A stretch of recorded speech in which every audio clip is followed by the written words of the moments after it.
My name is John Beebe, and I lead the Democratic Engagement Exchange in the Faculty of Arts at Ryerson University. And I'd like to thank the Faculty of Arts and Dean Pam Sugerman for helping to make this event possible.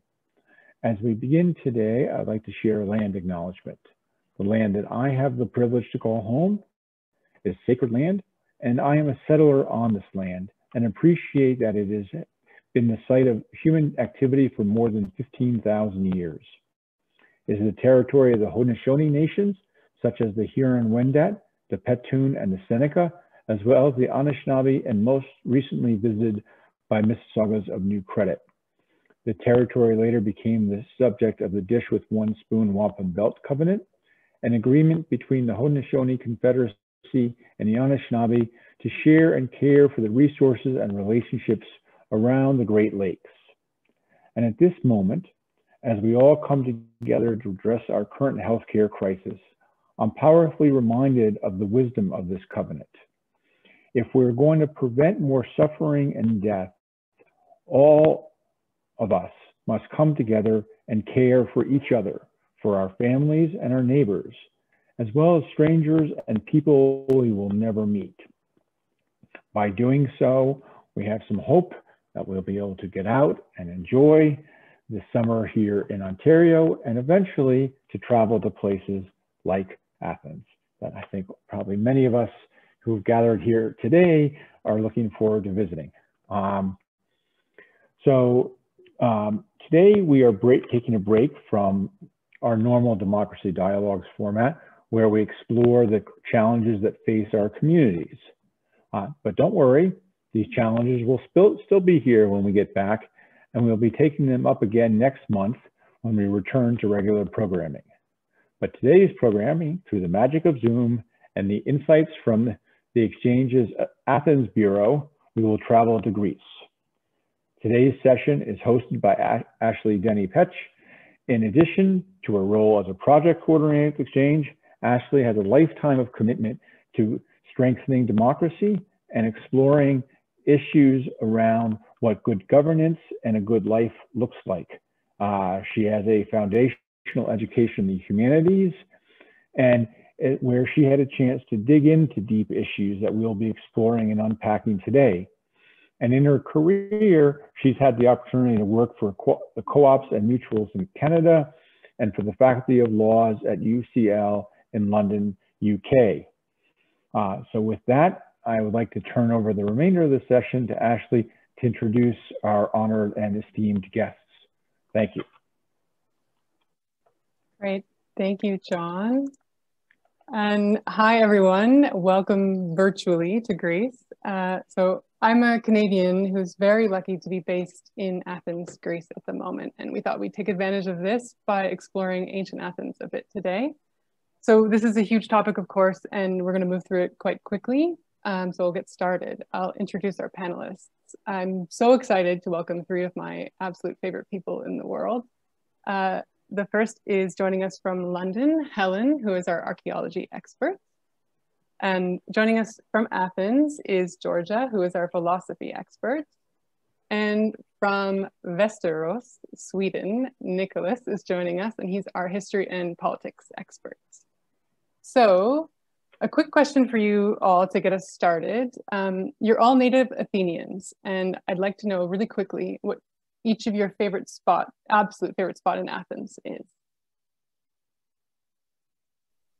I'll start if you'd like. Yes. One of my favorite spots is actually seen on the video as well that you've prepared. It's Philopappou Hill, which is a very important location in Athens. It's right across from the Acropolis, and there are a lot of archaeological finds there. There's ancient settlements, the famed prison of Socrates, and of course it's one of the largest green spaces, open spaces in Athens. And I think it's a fantastic location for anyone to visit if they do go to Athens. Great, thank you. Nick? Oh, Georgia, go ahead. No, go ahead. I mean, I'm such a tourist, even to my own hometown. I mean, I love anything. I totally agree with Helen. I love anything around the Acropolis. I always go when I visit Athens, like a tourist, in Monastiraki or up on the hill where Apostle Paul gave his speech to the Athenians, and enjoy the view and drink some beers, where this is totally allowed in Athens to have your liquor in open spaces. So yeah, that's totally the tourist guy. Me too. Yes, it's funny, but I was gonna say the same spot as Nicholas. It's Monastiraki, where's the flea market, and there are some amazing cafes. You can actually drink the best ouzo and have, you know, the assortment of dishes, mezedes, and amazing spots, really next to the ancient ruins. You should all go there at the first chance. Great, thank you guys. So let's get started. I'm going to share the first of 3 short videos that we prepared just to show everyone around ancient Athens a bit. So I'm just going to share my screen and let's see if this works.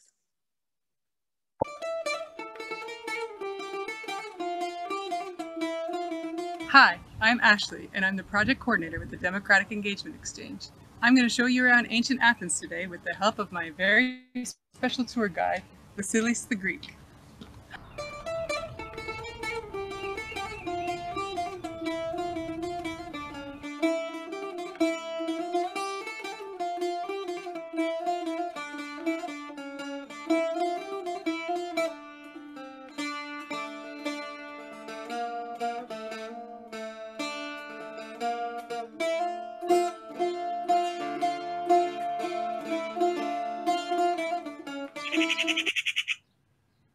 What was Athens like in the 5th century BC? In 432, the Parthenon would have just been completed.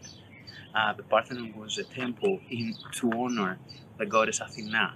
In modern Greek, we call the goddess Athena and the city Athena.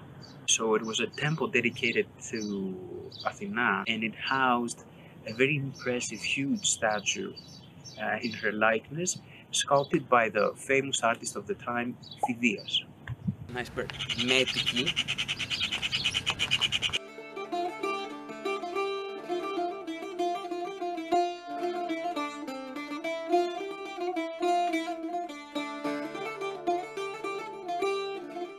Athens in the 5th century was the largest and most powerful city of the Hellenic world. Its population was an estimated 155,000 people, including women, slaves, freed slaves, and metiki, who were foreign citizens that had moved to Athens, that were living in Athens. The agora was a large space that functioned both as a marketplace and a gathering space. It would be in the agora that you would find merchants of all kinds, and also philosophers like Socrates trying to pester civilians into philosophical debates.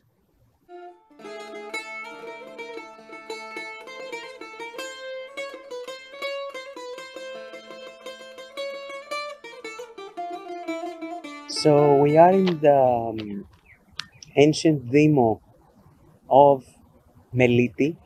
A demi or a demos in ancient Athens was a subdivision of the Athenian land, the equivalent, I guess, of a municipality or a suburb. It was literally prime real estate because it has a view of the Acropolis, it has direct contact with the Athenian Agora, and a literal who's who of politicians, generals, and philosophers lived here, like Epicurus the Stoic, Themistocles, Alcibiades, Kimonas. What remains now is the stone framework of houses, aqueduct, workshops, where people would have their businesses. And it still has a very commanding view of the city.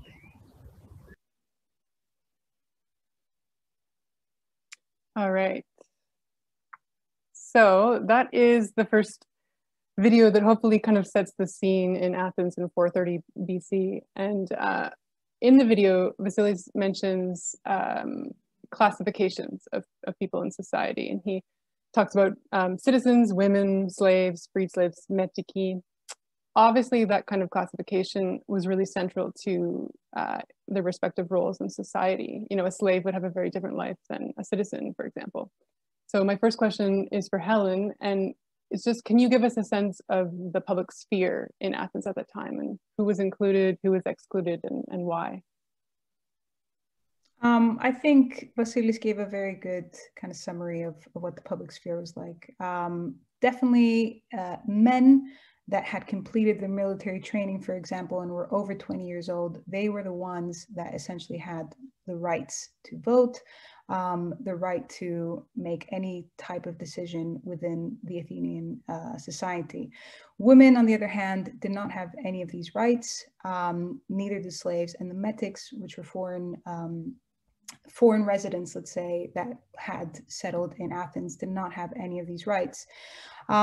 So in one sense, the men would own the women, both their wives and their daughters, as a form of property, even in one way. The slaves also were not able to make any decisions. They were not part of the democratic process. So essentially, the public sphere was dominated by men. It was a very patriarchal society, and it is something that we're probably going to be exploring later on as well, but it is something that is very conflicting when thinking about the first kind of democratic society wasn't actually as democratic as we would have hoped. So that is that main difference is men were in the public sphere, women were more in the private sphere. And I think a fun fact for everyone to know is that Sparta, which was another city-state in southern Greece, actually had more rights for women than Athens did. And there's always a very big comparison between those two city-states. So it is a very surprising fact that Sparta had more rights for women than the Athenian women. That's great, thank you. So as well, to kind of set the context for Athens in 430 BC, Nick, I'm wondering if you can say a little bit about the relationship between Athens as a democracy and Athens as an imperial power at that time. I mean, I wouldn't say, okay, Athens was not imperial in the sense that it was an empire. Have to make this distinction, but it had, of course, imperialist tendencies. It was a very hegemonic power in the region, and of course, Athenians wanted to consolidate their position. So I do usually, when I talk to my students who are mostly from North America, make an analogy. It's an oversimplification, I'm afraid, but it really works. I want you to think the Delian League, something like the equivalent of NATO, okay, as a vessel to bring democracy, to bring security in the world. And try to think, in a way, it's a bit of a stretch, but try to think the Spartan Peloponnesian League, something like the Warsaw Pact of the Soviets during the Cold War, which it was a little bit more militaristic, but not necessarily, as Helen said, authoritarian or so totalitarian. I mean, at least in the way that we understand it now. But definitely, if you want to make a very short reflection in the comparison, elements of xenophobia and bigotry and the attitude towards immigration and citizenship differ a lot, and they totally reflect the situation as we experience it today. So that, yes. And maybe, I guess, is it true then that they had sort of, they were this central power, and they had sort of, I want to emphasize that they were a seafaring kind of empire, and maybe not empire for lack of a word, but I mean, the Delian League was, yeah, it was as a democracy, Athens at the peak as a direct democracy, controlled from 250,000 people up to 2.5 million lives under the Delian League. And so, yeah, in that sense, yes, because most of the Delian League actually was centered around the island. So yeah, they were more seafaring, let's say. power in comparison to Sparta. Mm-hmm.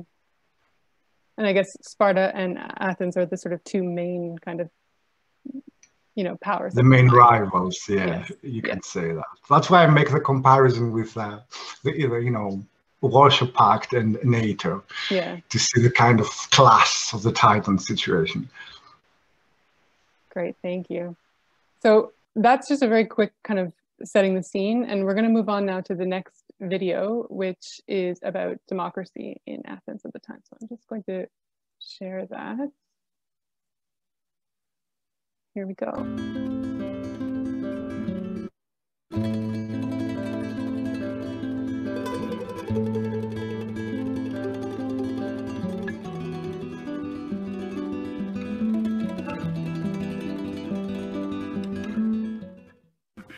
Athens was a direct, participatory, and radical kind of democracy. Only citizens were allowed to participate. A citizen would be any male adult over the age of 20 that had fulfilled his military obligations and that had been enrolled as a resident in one of the ancient demi, the ancient subdivisions of land in Athens.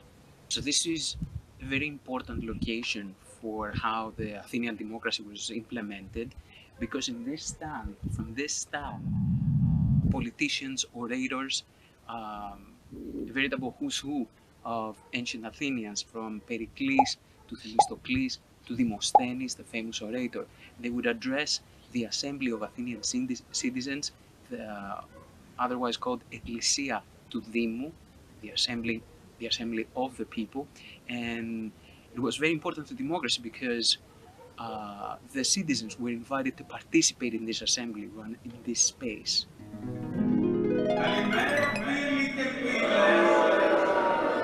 The assembly was the main legislative body. It was comprised of Athenian citizens. They debated issues regarding the city, but they also cast votes. There were no political parties, so therefore no opposition, and the voting was decided by simple majority, by a simple raise of the hand. Attendance at the assembly was not always voluntary. In the 5th century BC, slaves used to herd people from the agora, citizens that were loafing about not participating in the assembly. They would herd them with a type of cordon they had made from a rope dipped in red dye. Any citizen that would have a red mark from that dye on their clothes would get fined, and they would all be shepherded here to the place of the assembly.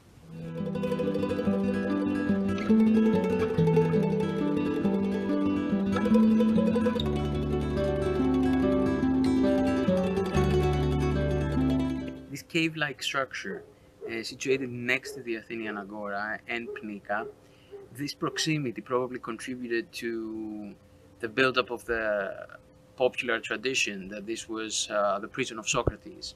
According to other guidebooks, it was an ancient bath.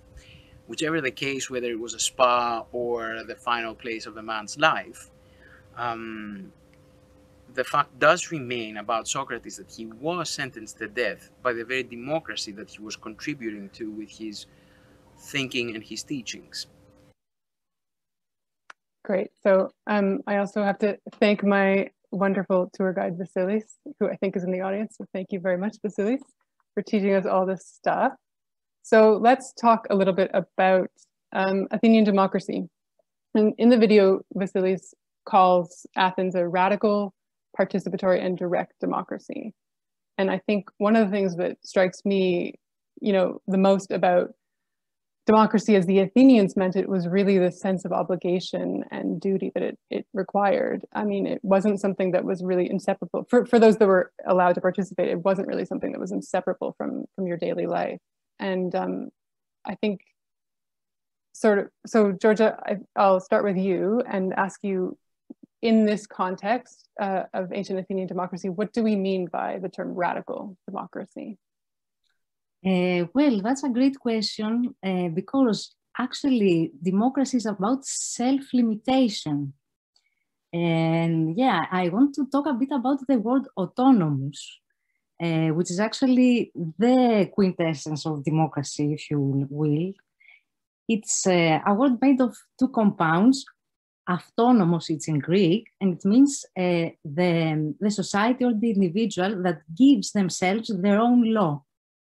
So this is the meaning of radical in the context of Athenian democracy, the fact that these people did not accept an extra social foundation, let's say, for the power that they were willing to accept in their lives, but they thought that institution is actually a creation, it's a social creation, something we make and we give to ourselves. But to be autonomous does not mean that one can just be free and do whatever comes to mind. It means that they are very, very much bounded by the constant and permanent, not only desire, but also obligation to actually be a social being all the time. And yeah, and actually this is why it's also called a tragic regime, Ashley, you know, because it entails this kind of, if you like, metaphysical loneliness, the fact that you cannot really appeal to God, you know, to justify your actions. You know all the time, as a citizen of a democracy, that what you do is actually your own decision. And yeah, there is an existential loneliness in that component, but there's also a very big responsibility. And it's a beautiful creation also. I mean, it's not an idea that we found in nature. Some people actually thought of that and it started working. But self-limitation is a hard work. And when we say that, okay, democracy is that everyone, well, not everyone, as we said, because it was a patriarchal society and all that stuff, but almost everyone, or a special kind of people, have access to power, that means that they are constantly in the running the danger of committing hubris, which is like to surpass their limits and to do something that transcends their limits, to abuse the power, you know. So this work of self-limitation is hard work, and it has to happen all the time, and it needs information, it needs education, and it needs actually for people to have the time to reflect and take the decisions. This is what radical democracy is probably all about. What you said about time is really interesting to me as well, because it is something that takes kind of all of you, and it's not like democracy that we have today in a lot of ways, which we'll get to, but the idea of having the time to reflect and to deliberate and to make decisions together. I mean, how important was that for the proper functioning?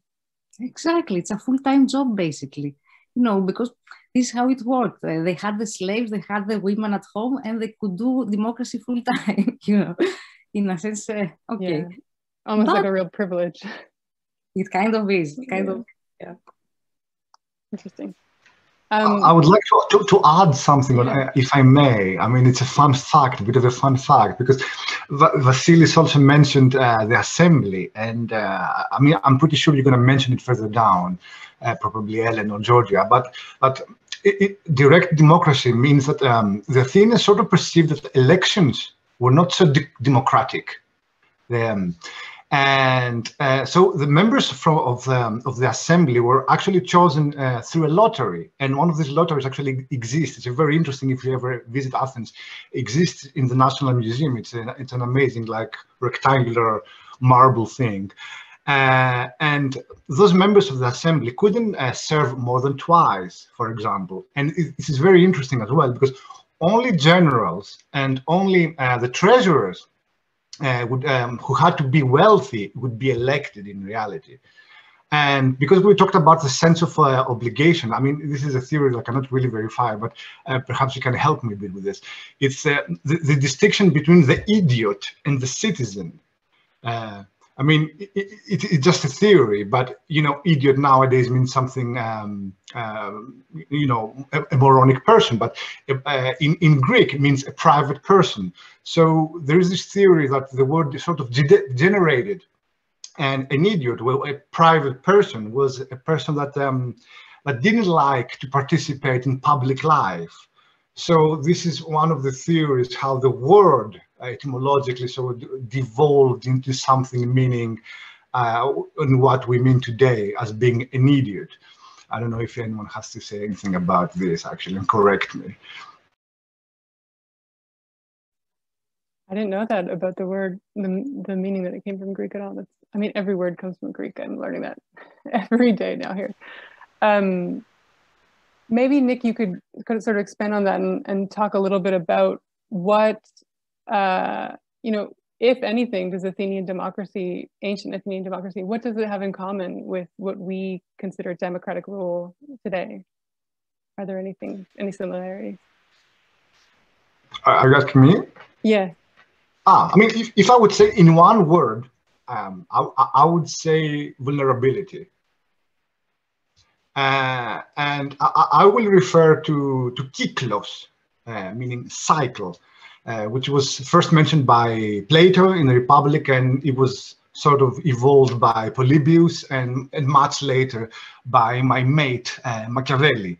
So the kyklos it's the three benign governments or regimes of democracy, aristocracy and monarchy that always eventually transform or degenerate to something malignant. For Polybius, for example, this is due to political corruption. And for him, the political sequence would go from monarchy to tyranny to aristocracy, oligarchy, democracy, or ochlocracy, and let's start over. And through this is very, very important now to note it, because through this doctrine that I just described, the theory of republicanism emerged, where in a democracy, an individual or any group of individuals composing, for example, a minority has no protection against the unlimited power of the majority. It's the case of majority over human, because the majority will simply override everything. But in a republic, which most of the democratic countries in the world are now, it's similar to representative democracy, except of course it has a written constitution of basic rights that protects the minority for being completely, in theory of course, completely unrepresented or overridden by the majority. So that's like, for example, in the US, the president has a power of veto. So to put it simply, sorry for taking too much time, in a democracy, the rule of the majority of people prevails, whereas in the case of a republic, the rule of the law prevails. And that's really helpful. Helen, do you have anything to add to that, kind of from an archaeological or maybe anthropological, behavioral aspect? I'm covered by both Nicola and Georgia. I think the only addition that I would make would be the fact that a lot of the practical kind of formations that were set in ancient Athens in terms of, let's say, the vouli, for example, the kind of responsibilities of I guess it would be the equivalent, let's say, parliament in a way, modern day, somebody correct me if I'm wrong. But the responsibilities of creating laws, the responsibilities of proposing laws and administering them, etc. I think a lot of these are, have been, transferred to modern society. So a lot of those kind of practical formations during that time. That's my addition to everything that's been said so far. Yes, if I think of something else, I will add to that. Thank you. No, I think that's I think what I read was the vouli was sort of considered the upper house, whereas the ecclesia was the lower house in a modern parliament context today. So very quickly, Georgia, maybe you could just tell us a little bit. This is something that obviously is almost a whole subject unto itself, or is a whole subject unto itself, but maybe just a little bit about why a lot of philosophers like Socrates and Plato, why they hated democracy. That's a very good question. It's because democracy demands a certain degree of chaos to be tolerated and regulated. And philosophers like Plato had, the utmost love for the eternal forms, So whatever is a bit shaky and real Plato doesn't really like. This is the simple answer, you know. Yes, because Plato basically believed that, and in that he was right, that the people that rule should not have propriety, should not have possessions of their own. Ideally, it should be, you know, a group of philosopher kings or one philosopher king, and, you know, it should be like very well defined what everyone does. It's quite an ideal system where also, very interestingly, women also have a lot of rights and power because they are also, you know, individuals that society can, you know, use for its purpose, to be just. This is the purpose of society, according to Plato, to be just, justice. But Plato, yes, really loved the abstraction and the eternal forms. So yes, democracy is something happening in the level of reality, and it has a lot of fluctuations, and it needs permanent readjustment. You know, and this needs to be a constant process. We cannot resolve these issues once, forever. We have to be self-instituting ourselves all the time, endlessly, and it's a very tiring work, and empirically every society is different, you know, so there's a general law. The law is that we need to have laws. This is the essence of the autonomous society, and we need to define our own laws, but the very, you know, content of the laws needs to be readjusted according to the historical period and the particular, you know, needs and desires of each society. So this is the answer, I believe. Thank you. That's very relatable to not like chaos and the hard work of democracy. I understand. Especially coming from the cooperative world where, you know, everything is in essence democratic. I mean, and it is a lot of work. It's your daily, part of your daily life. So with that little discussion on democracy, we're going to move on to the plague, and we have one final video that I'm going to share with you guys now.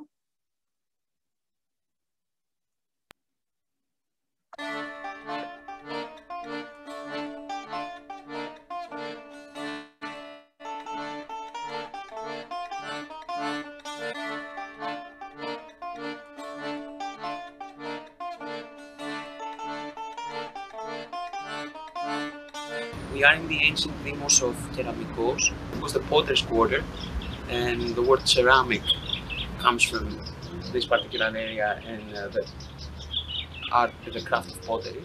It was also a burial site. Many of the ancestors of the Athenians were buried there, and victims of the plague were also buried here. So we are just off Dipilo, the main entrance to the city, and this is called, at this spot was what was known as the road. The road, one way, or the way, was the road to Plato's Academy, and it was one of the most official roads of the city, because on each side of the road it was a part of the Dimosio Sima, which is a public tomb. Many prominent Athenians were buried here, and in this area, in a 40 square meter area, was where oration would take place. And famously, Pericles' funerary oration to honor the first dead of the Peloponnesian War took place here. And subsequently, Pericles himself was buried in the public tomb.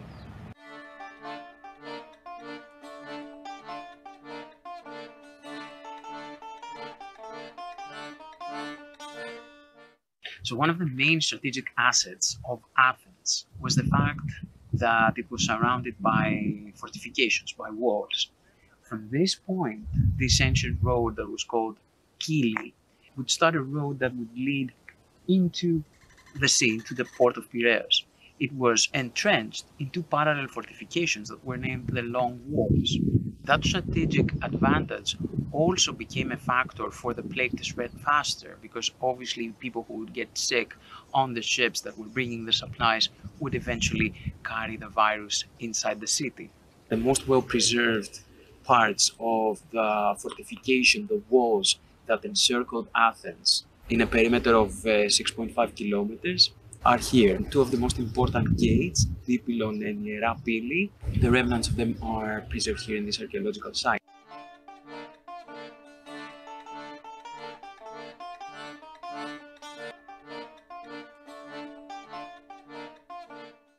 The symptoms of the plague were described by Thucydides, the ancient Athenian historian. It is thought by modern historians that it might have been a type of typhus, the ancient Athenian plague. It is reported that a quarter of the population of Athens perished during the plague. The plague had three waves. The first sign of the plague was in 430 BC, and the last of it was in 425. As one can understand, that was a radical change to the reality as the ancient Athenians perceived it. It altered the way they perceived themselves and their society. Okay. As a side note, the place where Vasily was filming, or we were filming in Kili, is I think one of my favorite spots in Athens, because it's just this amazing, for a North American, it's incredibly amazing, because you just walk into this open space and you have, you know, complete ancient, an entire like little neighborhood laid out, and you still have the stone staircases and the stone houses. I mean, it's really an amazing spot to walk around. So if anyone gets a chance, they should go there as well. So let's talk a little bit about the plague. I think the first thing to think about is, you know, when we're documenting the past from over 2,000 years ago, it's always a bit difficult, obviously, because of the scarcity of sources. And something like the plague, we have one eyewitness account from Thucydides. So, which is great. And he actually had the plague and survived. And so he wrote down the symptoms, and he was the one who told us what happened afterwards, but we only have his source. So Helen, I'll ask you, what is the archaeological evidence that we have for the plague? So there's been years of kind of conflicting opinions about what it actually was, and we were very lucky to have Thucydides' writings and descriptions of the symptoms and how it kind of spread throughout Athens, and this is during a time of war as well. And for those that are not aware, Athens and the greater area of Athens is actually within it's surrounded geographically by mountains, and in Greek we actually call it lekanopedio, which is almost as if saying it's shaped like a bowl, like a toilet bowl in essence.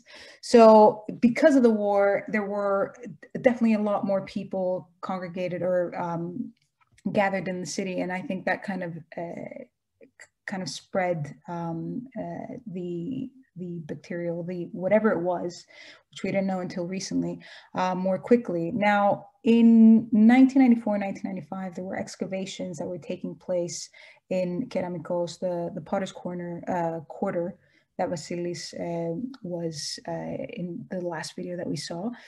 And they were actually excavating, they were creating a new metro station in preparation for the Olympic Games in 2004.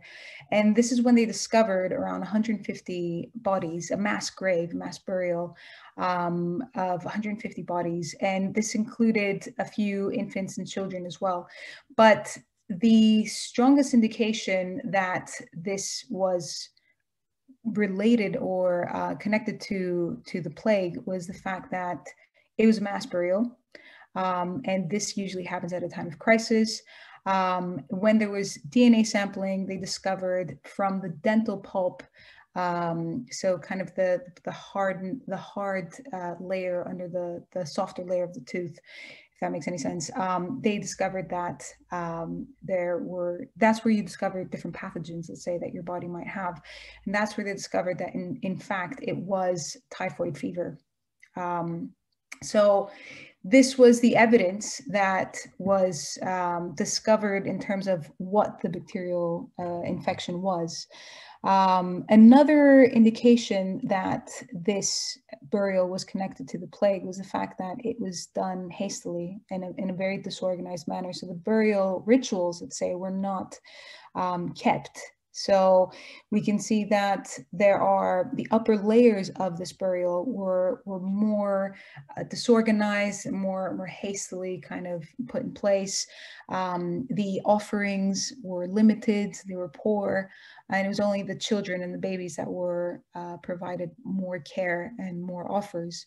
So along with the discovery of the pathogens in the dental pulp, along with the fact that this was hastily done, the fact that there were limited offerings, this kind of creates a picture of a city in crisis. It creates a picture of a society in crisis. And the dating of the bodies, the skeletal remains, do date back to the 5th century BC. So it is without any doubt that they were actually associated with the Athenian plague at the time.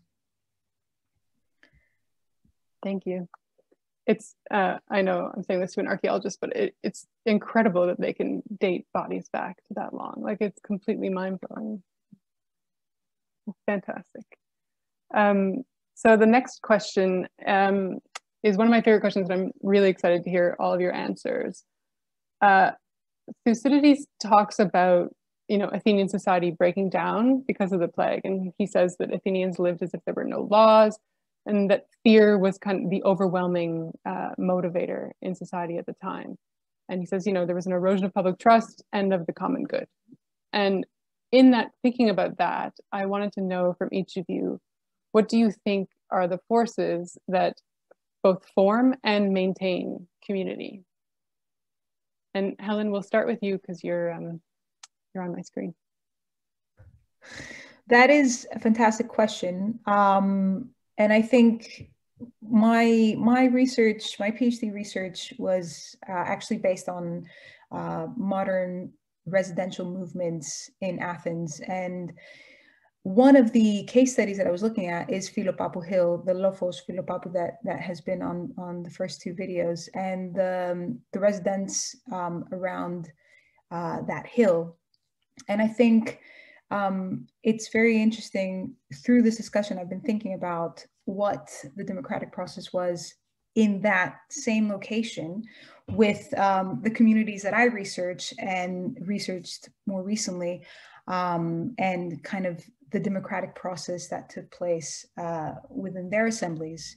And it was almost as if there's an analogy in terms of the kind of direct democratic processes that would take place in the assembly of the residential movements that I was observing and I was researching, and ancient Athenian democracy. So I think that, I don't know if I'm actually directly answering your question, but I was thinking about this while you were, Nicholas and Georgia were talking about it. But I think what forms and maintains communities throughout time is having common aims and having common goals and having a sense of common values and a sense of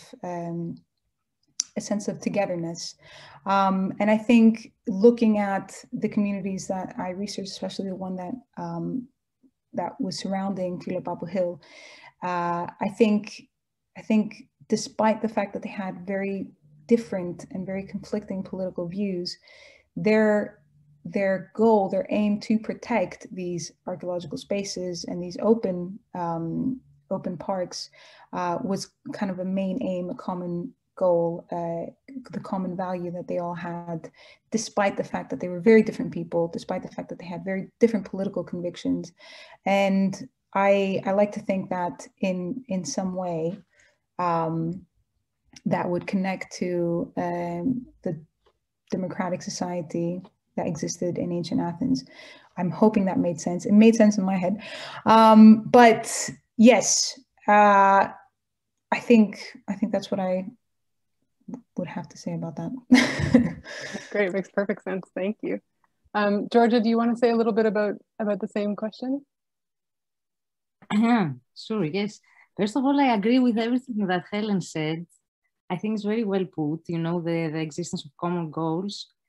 Another thing that maybe we need to address is kind of the spiritual element, not in the metaphysical way, but in the hubris kind of sense, meaning that a society that is working upon its own self-limitation needs to respect something. And I don't mean that in a conservative way, not at all, or in a, you know, God-given way or a tradition, respect the tradition or something, but you need to be respecting some values. You know, this is what actually unites you with the other people. These values can be as abstract as human life, human decency, you know, human rights, you know, it's another way of putting the self-limitation, you know.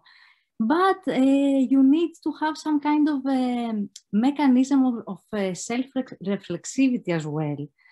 And I mean that, for instance, this is how theater worked in ancient Greece, as like a mirror of society to itself, you know, where they could actually present in a political way the basic issues that the society was facing, and also address and reflect on this problem of how do we respect the limits of the others? How do we institute our self-limitation? Because we can actually do anything. If there is no God, well, there are some gods, but if there is not like a central power that we need to respect and we believe that our laws come from there, how do we put limits on ourselves, you know? And to reflect with other people on these matters, through art, for example, this is a great, great way because it surpasses a bit the intellectual defenses, you know, and it moves right to the core of the issue, you know. This is a way. Now, how societies are formed, how societies perish, it's also a question of, well, it's a question for historians, basically, you know, to observe the particular empirical situations. As a general question, you know, I cannot really answer in a general way more than that. No, that's fantastic. Thank you. And I think that's a great seg into, Nick, I'll ask you to answer the same question, but I'll also ask you to kind of fold in the reverse and, you know, what breaks apart communities, and especially in modern... I'll be very brief, actually. My remark is about fear, actually, because, and I think I'm answering to a couple of the questions I saw on the chat line. Because, okay, philosophically or from a psychologist standpoint, fear and phobias are an endless subject. But in politics and talking about ancient Athens, and we can see that this can easily apply to today. Fear plays a very, very important role in politics, because fear is an opportunity, is a great opportunity to transform politics. The most common analogy I used to make to my students teaching about terrorism was that of a virus outbreak. And how do we as people, as well as our politicians, respond to fear, respond to terrorism, respond to this virus? What is the sense of proportion to this fear or this threat? And the important takeaway from what I'm trying to say is that during these periods of uncertainty, those periods where fear prevails, these periods, this is very important because it really, really applies today, are a blank check for many politicians to use it to their own advantage and pursue of their policies. So that was my quick remark. That was. And can you talk then a little bit about, in the modern context, you know, what are the mechanisms of democratic decline, and you know, what do we look for as if we're observing?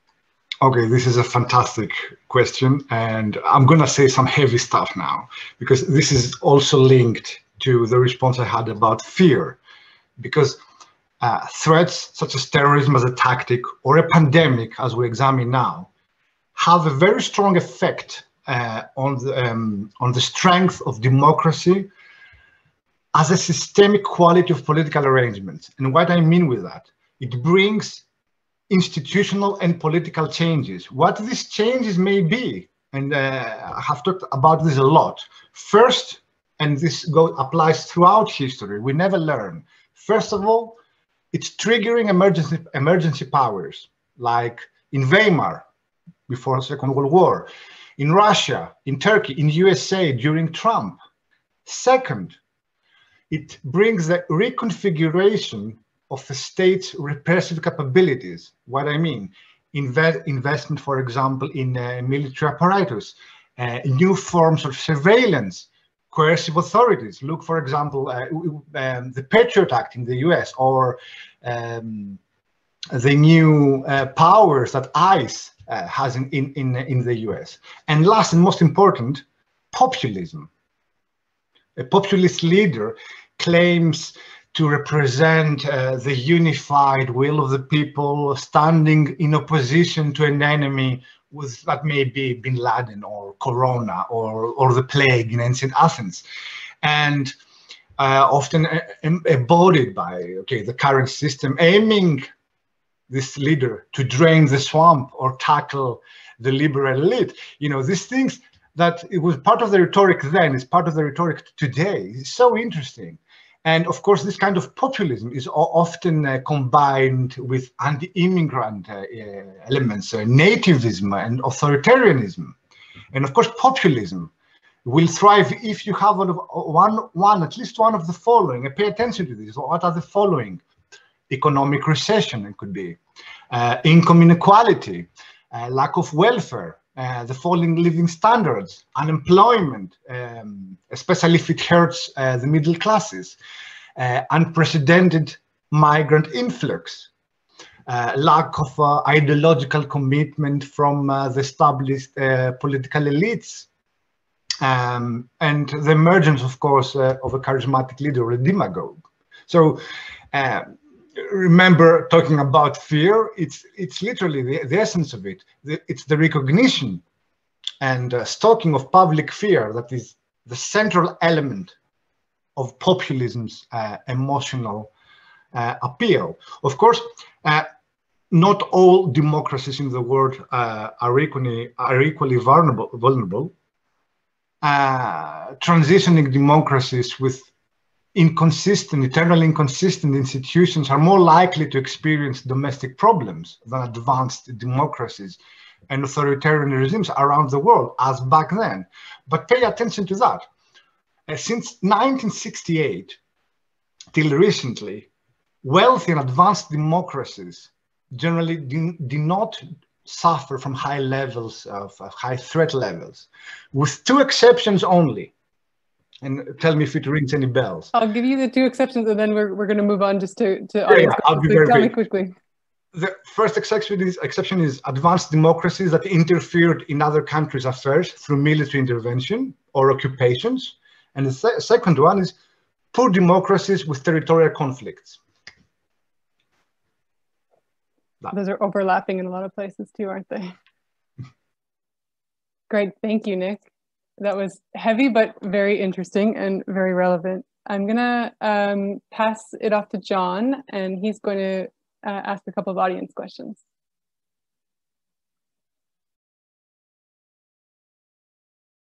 All right, now I'm unmuted. And I think that amazing conversation, obviously lots of ground to cover. I'm going to jump right into questions. We have a bunch of questions. We're not going to get to all of them, but the first two I think are relatively quick. So if I ask our guests to be brief so we can get to more questions. But the first question comes from Carol and asking, what was the proportion of representatives in the assembly to the population of Athens, and how did this change over time? And I will maybe whoever wants to jump in quick with it, you know, or sort of. I can make a quick remark. Solon and Clisthenes, before Pericles, were the most important statesmen. And those are the people who made these significant changes as statesmen and lawmakers. So Solon and Clisthenes sort of changed the demographics because they wanted to stop having this current system of aristocracy. So they wanted to change the class system really in Athens. So to have this kind of direct democracy that thrived under Pericles, when, as Vasilis mentioned in the videos, they created those municipalities, let's say.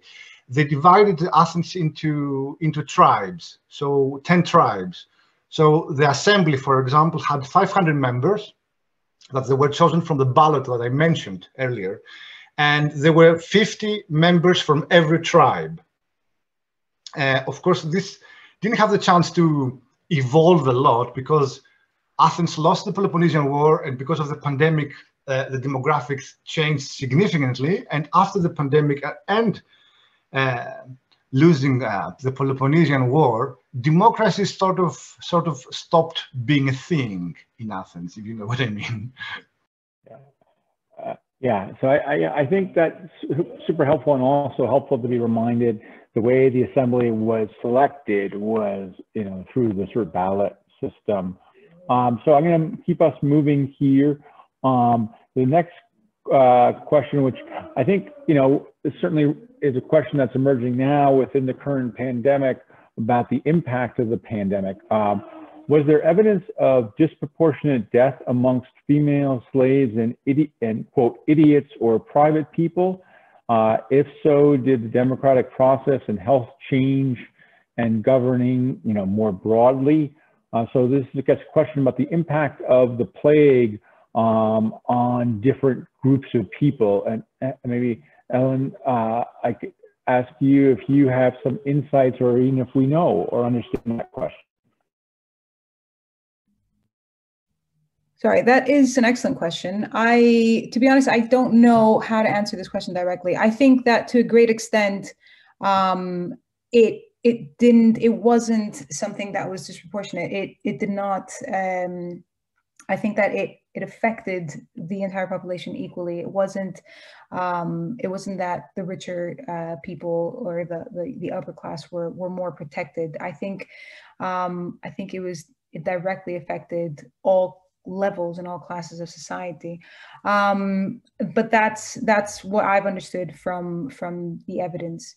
I think that in terms of the second part of the question, did democratic processes and health change and governing more broadly during that time, and we've seen this in a lot of democracies around the world today, there was a sense of panic. There was a sense of people not adhering to the laws, and because of that, there was a kind of tightening of laws and restrictions.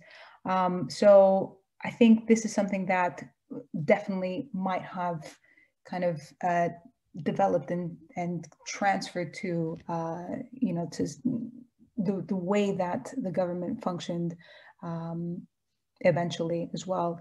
But yes, this is something similar that we're witnessing in a lot of countries today. Yeah. All right. So we have lots of really great questions in the chat here, which we're not going to be able to get to them. I apologize and thank everybody who has put up their questions in the chat. Clearly, it's a conversation that we need to continue and find ways to continue. And I want to thank our guests for joining us, Ellen and Nicholas and Georgia, and Ashley for organizing this amazing piece, and for Vasilius for taking us on a tour of the sites. And I do want to, and my dog is letting me know it wants to eat in the background here, if you can hear whining there. But I do want to say how one of the themes that I heard here today is around, you be quiet. And one of the things I heard here today was about the vulnerability of democracy and how hard work it takes. And that was really valuable to hear. And then I just want to close on a more fun note and hear from Georgia and Nicholas and Helen. We are all still stuck here. We can't come to Athens to see the sites for ourselves. So if there's something we wanted to watch or listen to, if you have a quick recommendation on something that we should be tuning into us to travel at least virtually, Georgia, maybe I'd start with you. Any recommendations of what we could be watching? I don't have a recommendation for you to watch, but I do have a recommendation to read if you're up for some reading. Great. Because yes, Ashley told me, what would you recommend? The one book that I would recommend, and I think it's fun and fascinating, is Plato's Symposium. It's a dialogue. It's very simply written. It's, you know, drunk philosophers talking about love. I believe it has some so great ideas, and, you know, the way it's written is also fun. I cannot recommend it enough, you know, read it, yes. Do read the Plato's Symposium. I also have a link somewhere I can send you to send to people. It's free, available online, and it's really a very fun thing to read. That. Thank you. I have one suggestion, hands down, and I'm not kidding. Big Fat Greek Wedding, if you haven't seen it. This film is a documentary, okay? It's 100% true. Okay. Right. Thank you. We all need some fun. We all need a big Fat Greek wedding in our life right now. So that's a great. Thank you, Ellen. I think that a very good book I would suggest as well is the Afro-Asiatic roots of Greece, ancient Greece. And I think it's very important because we have this idea that Western civilization, the cradle of Western civilization is based in Greece, and it's the foundation of the Western world. But what is interesting to see is that a lot of the civilizations that contributed to the ancient Greek civilization were actually of Afro-Asiatic roots. And I think this is something that has been completely overshadowed throughout history. And I think it's a very interesting book. It's by a linguistics professor named Bernal. So I think that's a good read. All right, thank you all again. We've gone just a little bit over. So my one job today was to be timekeeper. I haven't done as well as I'm supposed to, but we will be sharing these suggestions to everyone in a follow-up email who was able to join us today. This session will also be available on video, and we'll let you know when that becomes available to share. And you know that maybe we will have to. I'm seeing it based on what I'm